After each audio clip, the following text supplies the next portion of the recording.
Walk down Mount Street in London, past the butcher that's been trading here since the 1880s, past the designer window, past a restaurant where lunch costs more than most people's weekly shop. Almost every building on this street pays rent to the same family. Same on Grosvenor Street, same on Duke Street, same on the square at the end of it that carries their name. The man at the top of it all is 35 years old. He's worth somewhere around 10 billion pounds. And he's godfather to a future king. And here's the strange part. He doesn't own it, not legally, not one brick. He couldn't sell you a single doorway on Mount Street even if he wanted to. That's not a figure of speech, but we'll get to exactly why. So who actually owns Mayfair? Not the myth. The real answer with the real boundary lines. By the end of this, you'll be able to look at a map and point to what this family owns, what they only manage, and what just borrows their name to sound expensive. And it starts with what was genuinely the worst land in England. 1677. A 21-year-old baronet named Sir Thomas Grosvenor marries a 12-year-old heiress named Mary Davies. And before you react, yes, that's how it was done. The marriage was arranged, Mary carried on living with her family for years, and Thomas was there for one thing: her inheritance. Mary's father had been a scrivener. Think part lawyer, part moneylender. When he died, he left her the manor of Ebury, 500 acres just west of London. And nobody wanted it, because in 1677 this land was rubbish. The southern half was called the Five Fields: swamp, scrubby pasture, a few orchards, and a solid reputation for getting robbed on your way across. The northern half hosted a carnival called the Mayfair, which the authorities kept trying to shut down because it had become a non-stop festival of drinking, gambling, and, in the polite language of the day, vice and impurities. So, a bog and a bad party. That was the dowry. Except London was about to do something nobody could stop. It was going to grow west, and when it did, 500 acres of nothing became the most valuable dirt in Britain. The family sat on it for 40 years. Then in the 1720s, Thomas and Mary's son Richard made the decision that built the fortune. He didn't sell the land, and he didn't build on it either, not with his own money. He did something a lot smarter. Richard Grosvenor and his estate surveyor, Thomas Barlow, drew up a street plan. Grosvenor Square in the middle, one of the biggest in London at the time. Streets running off it in a grid. Then they invited builders in with an offer. You pay to build the house.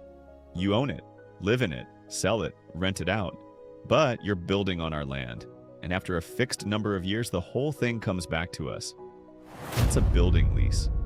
It's the engine of this entire story, so let me make it simple. In most of the world, buying a house means buying the ground under it. That's freehold, yours forever. In England, there's a second option, leasehold. You buy the building and the right to use the ground for a set stretch of time. 80 years, 125, sometimes 999. When that clock runs out, the ground and everything standing on it goes back to the freeholder. You were technically a very expensive long-term tenant. Now think about what that means for the Grosvenors. Somebody else paid for the townhouse. Builders, architects, plasterers, all of it. The family put up nothing but the dirt, and got the dirt back with a mansion on it. They ran that play street by street for a century. When Mayfair filled up, they went south into the old swamp and did it again. That's Belgravia. And every time a lease ran low, the family held every card. Want to stay? You renegotiate, and you pay. Not a ground rent, a premium. Sometimes millions. Here's the bit most people miss. The Grosvenor fortune isn't really about rent. It's about the reversion, the value of everything eventually coming back. That's the machine. And the beautiful thing about it, if you're a Grosvenor, is that it never needs a genius in charge. It just needs somebody not to sell. Which brings us to the map. And the map is not what you think it is. Let's draw Mayfair properly. Oxford Street along the north, Park Lane and Hyde Park on the west, Piccadilly to the south, Regent Street on the east. That rectangle is Mayfair. All of it. The Grosvenor estate holds around 100 acres of that, which is a lot. It is not all of it. Mayfair is a patchwork of old estates carved up centuries ago and never merged. Grosvenor is the biggest by a distance. But there's also the Berkeley estate, the Burlington, the Albemarle, the Curzon. Different families, different landlords. The Crown Estate holds land towards Regent Street. and individual buildings have been bought outright over the years by billionaires, sovereign funds, and offshore companies. So when you see a headline claiming the Duke of Westminster owns half of London, that's not what's happening. Mayfair and Belgravia together come to about 300 acres. Greater London is around 240,000, which makes the estate a rounding error. A gold-plated one, but still. Now here's the genuinely useful part. 3 buckets. Bucket 1, owned. These are the freeholds. Grosvenor is the ground landlord. Mount Street, Grosvenor Street, Duke Street, the square itself. More than 1,500 properties across both neighborhoods. Bucket 2, managed. And this is where it gets genuinely interesting.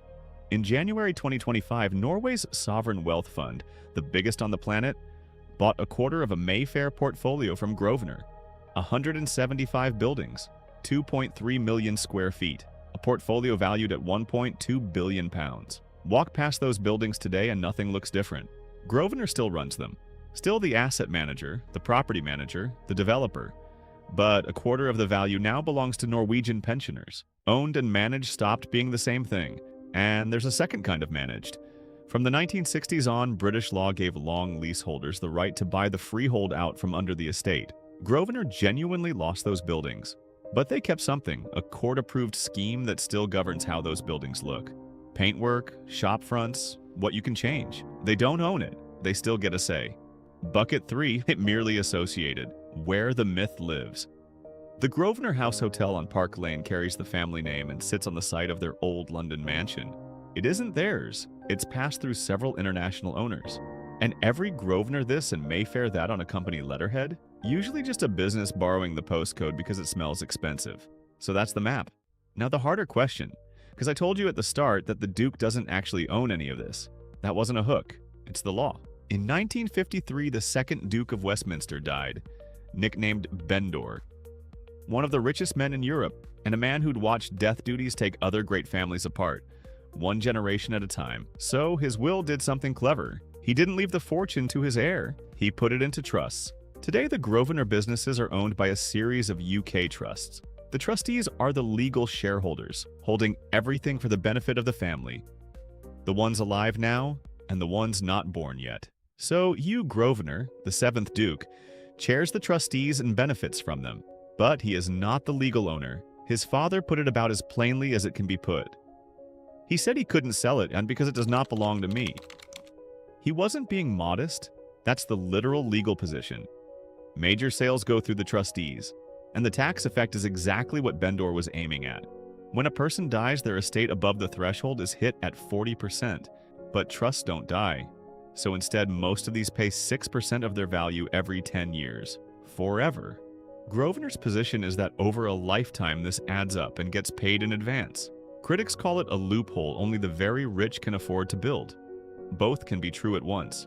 Then in August 2016, the 6th Duke had a heart attack. He was 64. His son Hugh was 25. Overnight, a young man working a fairly normal graduate job became chair of one of the oldest property businesses on earth. So, is the machine still running? In 2025, Grosvenor's UK property business posted underlying profits of around £89 million, up 14%. Occupancy across the London estate, 97%. And retail vacancy on their streets, 2.6%, at a time when the wider West End sat around 12. Read that again. Same city, same year. Their streets were roughly 5 times fuller than the average. The rest of the empire had a rougher year. In North America, Grosvenor booked a revenue loss of over £108 million, heavy enough to drag the whole group down. And in May 2026, it confirmed it's selling its directly held American property, around £700 million worth, piece by piece over time, which is a very Grosvenor decision when you think about it. 349 years in, the family is doing what it has always done. Retreat from what isn't working. Hold the dirt, that is. One last thing. On the 27th of July, 2025, the Duke and Duchess of Westminster had their first child. A daughter, Lady Cosima Florence Grosvenor. And here's where the whole story lands. The dukedom passes down the male line, and the estate is bound by an Act of Parliament from 1933, which, according to Bloomberg, effectively does the same. As things stand today, Cosima will not inherit Mayfair. 349 years ago, this entire fortune existed because a 12-year-old girl called Mary Davies inherited land that nobody else wanted. Today, her descendant, a girl born onto the richest streets on earth, is the one who can't. That was part 1. Tell me in the comments which estate you want next: Belgravia, Marylebone, or the landlord that quietly outowns every duke in Britain combined, the Crown.